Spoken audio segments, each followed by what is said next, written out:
Focused on the multi-million-dollar problem of getting the Social Security office back in business. News Center 4's Tom DeVries is in Richmond with more on that. Tom?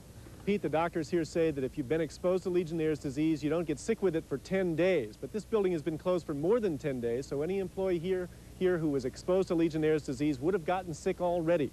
That's why we're stuck probably with the 2 additional possible cases, but the run of the disease is probably now over. That allows the concentrated effort to be turned to cleaning up this building. That will take a month, and to getting the 1,200 people who worked here behind temporary desks.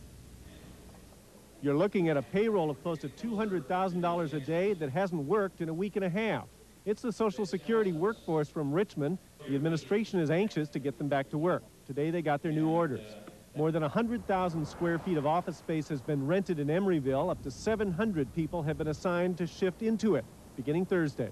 The bosses are optimistic about the plan. We think at this time that we can handle between 80 and 85% of the normal workload of our program service center. People still going to get their checks on time? Yes. It isn't going to cost that much more. No. Some managers are already at work in makeshift quarters planning to move. Computer terminals have been removed from the sick Richmond building.